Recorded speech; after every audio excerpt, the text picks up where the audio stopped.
coming out, if you would gather around, and we'll begin here momentarily.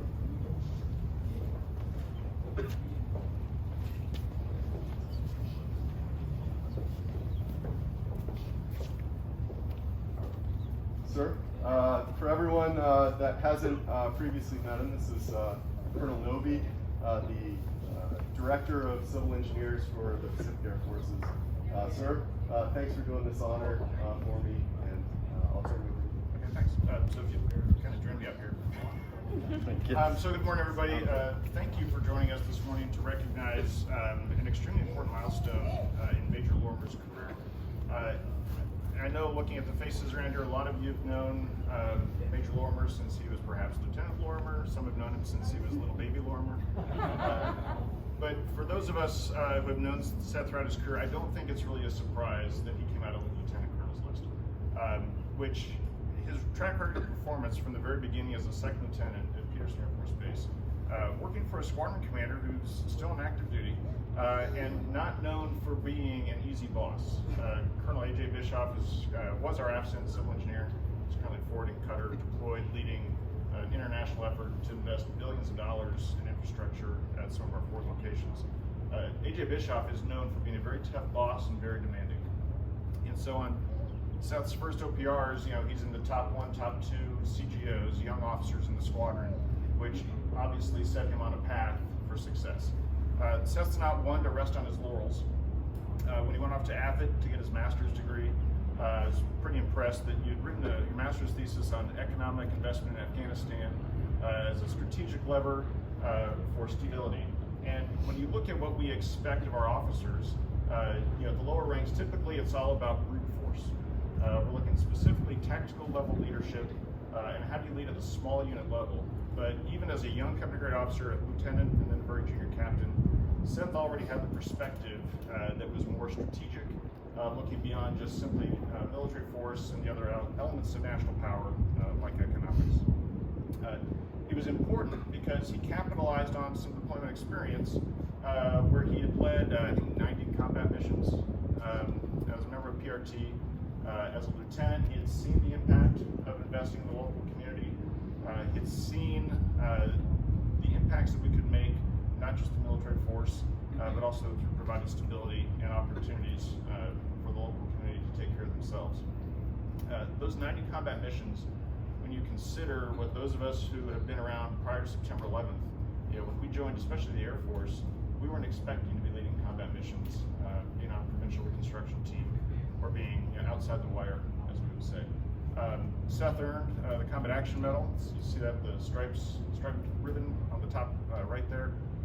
It's a pretty unique award that very, very few airmen actually earn. One of the requirements is you have to be face-to-face with the enemy and receive or return fire. So when we talk about combat veterans, all of us who have served in the Middle East can be considered combat veterans, but Seth has taken an extra level and actually gone well beyond what we expect of Air Force lieutenants anywhere, but especially Air Force officers in the deployed environment, unless you're flying an airplane and dropping bombs. Seth continued from there. That's when we were lucky enough to get him at Scott Air Force Base. I was not his commander when he arrived, but I arrived a year later. Seth went into a really challenging leadership position. He was our Deputy Engineering Flight Commander there to begin with, in a group that was, not surprisingly, undermanned for the task, under-resourced for the requirements we had, with commanding schedule, and on a base like Scott Air Force Base, which is headquarters to 4 wings, combatant command headquarters, some allied missions, supply chain operations wing, really demanding customers. And fortunately for us, when you're stationed there, a lot of people who can tell you how to do your job better. And that can make it kind of a difficult environment at times. But Seth excelled and really helped get that engineering flight, and that was the reputation that he had when I arrived. You can thank Captain Lorimer for the advances that we made in the engineering flight. He's one you can rely on, and we did. And that's when Seth started delivering in a new way for the U.S. Air Force as kind of a king of disaster response. And we had the polar vortex my first year there, 36 inches of snow and a couple snow events. And what was remarkable, Seth was leading one of our shifts, and it was, if you wore a civil engineer badge, you were part of the snow crew. And Seth was out there with a lot of airmen who, it doesn't start snowing until Friday afternoon. usually on a 3-day weekend. So everybody else is home drinking hot chocolate, and the civil engineers are out there reopening the base. With that polar vortex, we had, as you looked at some of the flight tracking software, FlightAware showed airports that were open and closed around the nation. And as that vortex moved across the U.S., airport after airport, military airfield after military airfield had closed. And there was one airplane in the air that left southern Florida. It was an Allegiant Air flight. That was a twice-weekly charter between southern Florida and Mid-America Airport, which shares a runway with Scott Air Force Base. They passed the midway point, and all the airports in the U.S. were shut down, except for one, Scott Air Force Base. And Seth's team kept the airport operating. I think we were going every 30 minutes with de-icer and snowplows up and down the runway. And thanks to Seth and his team, more than 200 family members were returned to their families that night. And finally, after that plane landed, the passengers disembarked. The last dot in the United States for airfields turned red, and then officially all the airfields were closed. There was also the Transcom commander flying about that time. He landed safely too. But when he landed, he was taxiing in behind a civil engineer snowplow. And you think about, I mean, it's remarkable and it's neat to watch that. And as the squadron commander, it's really gratifying when you see the pride in the airmen, but that doesn't happen accidentally. It takes really great leadership and involved leadership. And that's where Seth gained a lot of attention with our wing commander, then Colonel Kramer, and now General Kramer. He also gained attention with his decorum and his bearing. And we had a lieutenant that we court-martialed twice, and Seth was the bailiff for her court-martial. And one of my favorite Seth Lorimer stories is, as the bailiff, it was his job to tell everybody to all rise during the court-martial. And he says it with such gravitas that even the judge stood up. All rise! It was incredible. And I can make light of the all rise, but the decorum that goes along with that, the dignity of military justice proceedings. And one more time, we're about Seth to step outside of something he probably thought he would do on active duty, and it did it extremely well for us. The dignity of those proceedings are obviously important. She was convicted. She was dismissed from the Air Force, but she left, I think, with dignity and grace as much as we could afford her, which is what we owed her as an airman. So he left our squadron. He went up to work on the Air Mobility Command staff. Came to so much attention there that he was flown up to work on the commander's action as the only CGO on the commander's action, and working for another really tough boss, General Everhart, who was not known for cutting anybody any slack. And Seth ended up getting stratified as the #2 captain on the headquarters staff. Left, he went to the Pentagon, which is a little unusual for a captain again.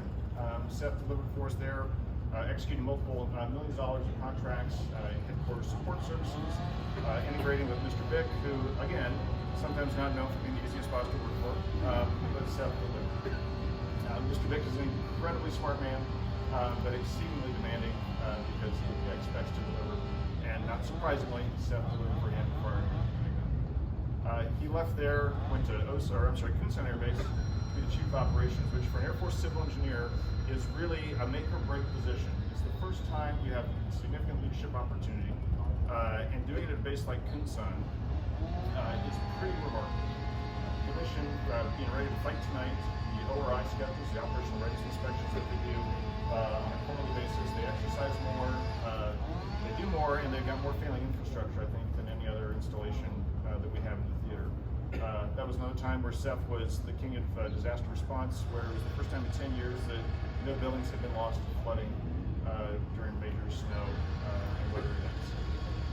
And so he performed well there, ended up getting hired here to come into PACOM. Captain Deviney, I think, certainly saw the opportunities in hiring an officer who had delivered at the headquarters Air Force level, delivered at multiple installations, and with his relevant recent experience in Korea, was obviously had a lot of potential to serve on the Indo-PACOM staff. And he's done exceedingly well for us as the airman in theater, helping us with the posture plan. I know my deputy, another person who's not known to be easy to work for, really loves having Seth up there on the staff. So if Mark Leonard can give high praise, he can do it well. So Mark says congratulations. So with this long track record of performance, when we talk about promotion, the promotion order, which we'll read here in just a few minutes, it talks about faith and confidence in the officer. We talk a lot about trust, and that's, I think, trust is the cornerstone of our profession. So as we promote Major Lorimer to Lieutenant Colonel, it's because we trust him to serve in the higher grade. He's demonstrated that capability and has that potential to serve in the higher grade.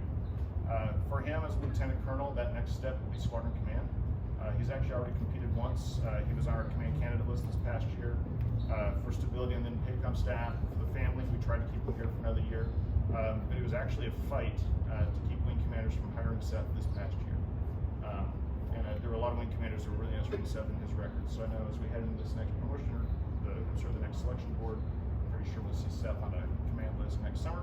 We're going to head out in 23 to go take charge of a squadron, which he's truly deserved the opportunity to do. And I know those airmen, wherever that installation is, will be fortunate to have Seth as their leader.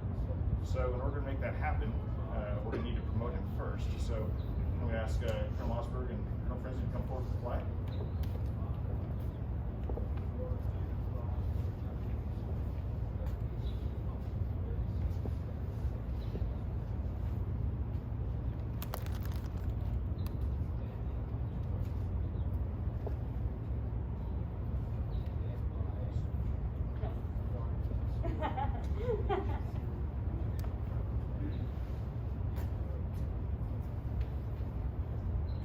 I'll ask those in uniform to stand at attention, and I'll ask Senior Webster to publish the order.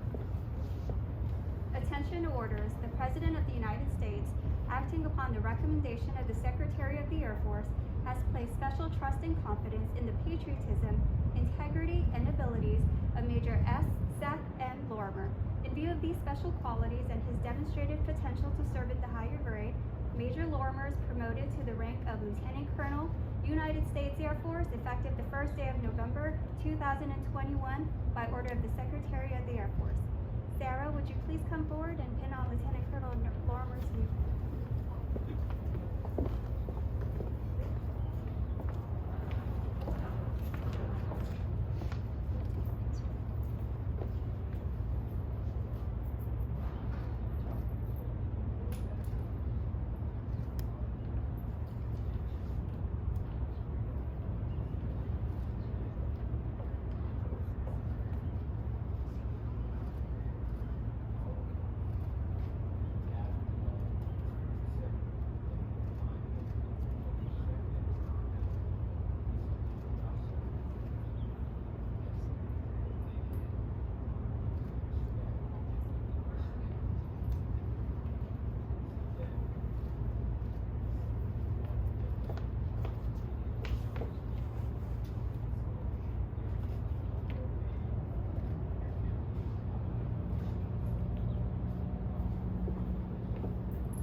So now it's tradition, we reaffirm the oath of office. Raise your right hand and repeat after me. I state your name. I, Seth Lorimer, Have been appointed a Lieutenant Colonel in the United States Air Force. having been appointed a Lieutenant Colonel of the United States Air Force, Do solemnly swear do solemnly swear that I will support and defend the Constitution of the United States that I will support and defend the Constitution of the United States against all enemies, foreign and domestic, against all enemies, foreign and domestic, that I will bear true faith and allegiance to the same, that I will bear true faith and allegiance to the same, that I take this obligation freely that I take this obligation freely without any mental reservation without any mental reservation or purpose of evasion, or purpose of evasion, and that I will well and faithfully and that I will well and faithfully discharge the duties of the office upon which I am about to. discharge the duties of the office upon which I am about to enter. So help me God. So help me God.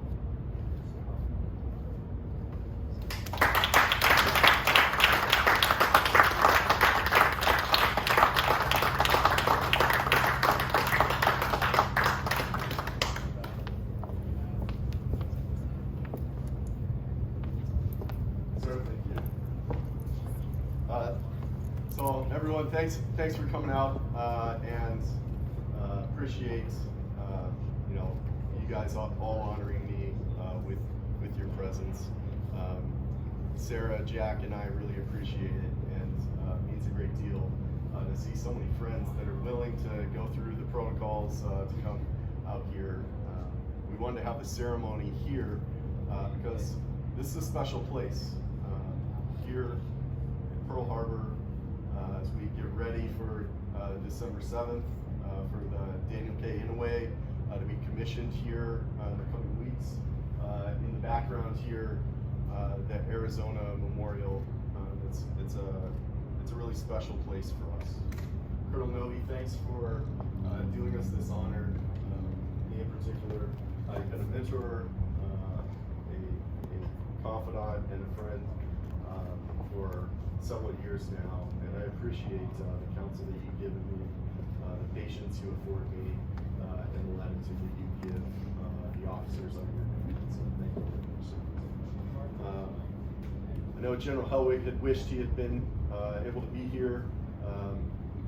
We'll get to see him at a picnic later today, but you know, the efforts that he went to try and rearrange his flights after cancellation just speaks you know, volumes about the kind of leader he is and the kind of office family that's created within the J4. So really blessed and appreciative of so much of my family from the J4 coming out.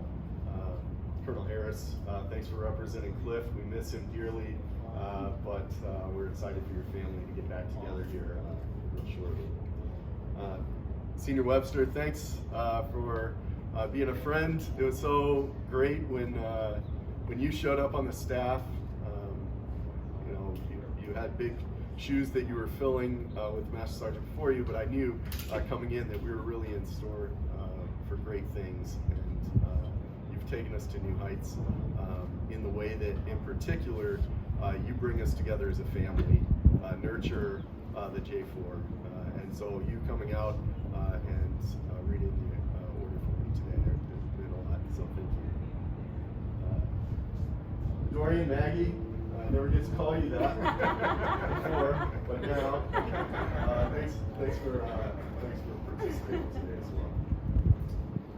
Before I get into the most important thank yous, if you'll indulge me for a few minutes, I want to reflect on this moment, this venue, and our place in history. I have a special place in my heart for the Navy because my grandfather, Paul Lorimer, was a plank holder aboard the USS Bennington. He set out on the inaugural cruise of that carrier in World War II on 18 September 1944. They arrived in Pearl Harbor on 7 January 1945 and spent a month training here, preparing, and then they went off to the Marianas Islands. I had the benefit of traveling with General last January throughout the Marianas and getting to see some of the same locations, including North Field at Tinian, where from the North Field we launched the Enola Gay to drop the atomic bomb on Japan in the Second World War. For the next several months, the Bennington traveled throughout the Pacific, including supporting landings on Iwo Jima, the invasion of Okinawa, and strikes on the Ryukyu Islands and Hiroshima. These locations are now becoming familiar to me again as we take a look in the J44 at all the locations we're traveling to. So it comes full circle. Today we stand on the deck of the Missouri, named for the home state of President Truman. Below the deck, there's a Truman line in the galley named for the service that he liked to give aboard this ship to the Navy sailors that were here. That spirit of service and our common bond in the Kansas City area where I grew up, makes this a little bit special for me. But not just that. I was aboard this ship the 2nd of September 1945 that the Japanese signed the instrument of surrender, the case over here, or replica, that ended the Second World War II, the Second World War, and sent the USS Bennington back to the mainland to end my grandfather's cruise. 5 years later, he had met my grandmother. My father was born, and he named my father, gave my father his first name as his middle name. My father in turn did that for his firstborn son, and now I've done that for Jack Seth Lorimer, who joined us this summer.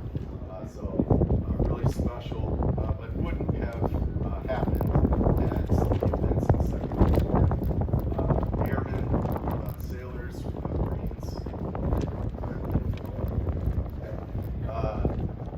and the work that was done in the Pacific. In particular, Chris shared a book with me when I first arrived here called Builders for Battle. It's about what the Seabees did throughout the Pacific and the campaign to build all the airfields that would be necessary for World War II. Here we are now getting in a very similar exercise, hopefully in an effort to support deterrence so that a future World War wouldn't be necessary. They weren't able to join us today, but I wanted to thank my parents, Michael Paul Lorimer and Reggie Lorimer, my brothers, my older brother Scott Michael Lorimer, and my younger brother Shane, their wives, for the incredible support that our families give me. Otherwise, I wouldn't have been here today without that kind of support. I also want to thank my extended family because for them, we make in the Lorimer family no distinction between our primary family or our larger Ohana. They've embraced me in assignment after assignment, and being able to have a network that expands across the country and the world has been a great deal. So thank you to them, and I look forward to celebrating next week with them when we get the chance to go on paternity leave for 3 weeks. So I look forward to that. In addition to Jack's arrival in July, you may have read about events that have been linked or references to Sputnik and a Sputnik moment that has been going on. General Hyten, the Vice Chairman of the Joint Chiefs, earlier this week was quoted talking about the urgency that the Sputnik created and the haste and its similarities to what we're doing today. In the job we have, I've never wanted for a sense of purpose here at IndoPACOM, for clear alignment of my work in the national security strategy and interests, and for attention to the department, including A&S, and to Congress, who are eager to lend a helping hand, as those at Scott did from above, on the nation's work that's being done here. Those that I have the honor of serving with have no doubt heard me liken our task to putting a man on the moon. At Rice University in September 1962, President Kennedy challenged the nation to do more and be better. He said, "This country of the United States was not built by those who waited and rested and wished they looked behind them. The country was conquered by those who moved forward. The vows of the nation can only be fulfilled with this nation if we in this nation are first, and therefore we will be first. In short, our leadership in science and industry, our hopes for peace and security, our obligations to ourselves and to others, all require us to make this effort. We choose to go to the moon in this decade and do the other things, not because they are easy, but because they are hard. But if we are to say we will do all these things, do it right, and do it first before this decade is out, then we must be bold. I'm blessed to have a team that's willing to be bold with me. Last night, under the lunar eclipse, I looked up at my sisters-in-law, and I thought about how bold it was to travel there. We recalled a trip a few years ago, looking up at another lunar eclipse from Disney, and I was reminded how grateful I am. family, both here and those that couldn't be here today, and their love and support for Sarah, Jack, and I. Thank you for being here, Megan, Amy, Scott. It isn't easy for me to keep taking Sarah further and further away, but thanks for keeping the family close and bridging the gap so that we can do it. I'm especially in an especially impassioned response one night. I told General Helwig when he asked if I could reduce the cost estimate of building the infrastructure for this theater, and I offered him that I could if our goal was to put a monkey in a satellite and send him around the earth. But our goal was not. Our goal was to put a man on the moon, and that's expensive. Fortunately, the cost estimate I gave him that night is about 3-4 times higher than today. So I was able to do both. But as an engineer, I'm excited to be involved in such hard challenges and thinking, acting, and operating differently in an effort to rise to the challenges put forward by our civilian leaders, but also with the support of a great team, great service components, and teammates throughout the theater. I'm proud to renew this oath and grateful for the trust this promotion brings. Today's exactly 158 years after a day of long-winded oration, not unlike this, where Abraham Lincoln took the stage and offered just 272 words in a speech that lasted about 2 minutes. If I'd given myself a little more time to refine these words, I might have been able to make it more brief. But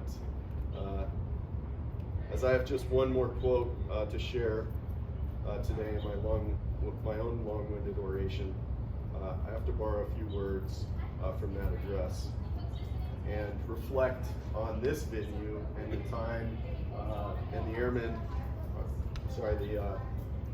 the military members that gave their lives here in the attack on Pearl Harbor on December 7th.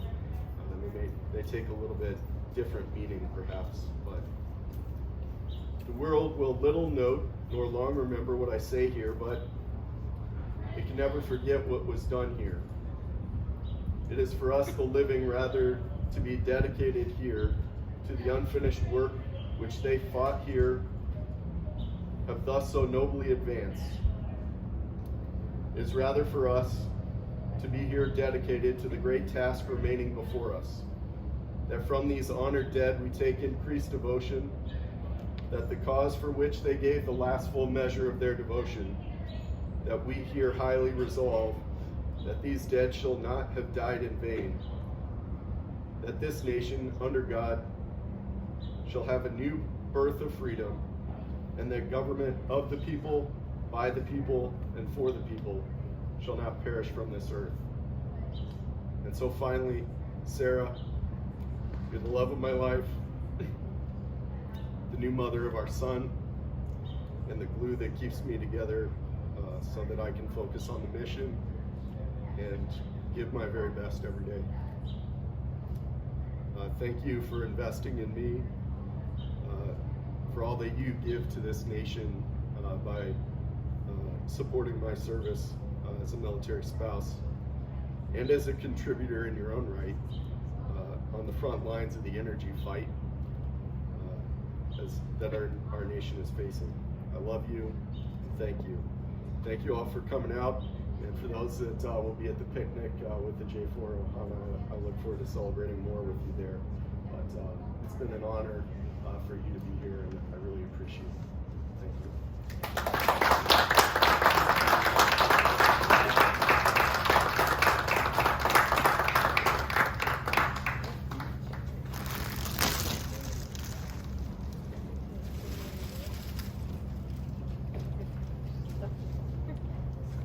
So that concludes our ceremony. Please take a few moments to congratulate Seth on this major milestone.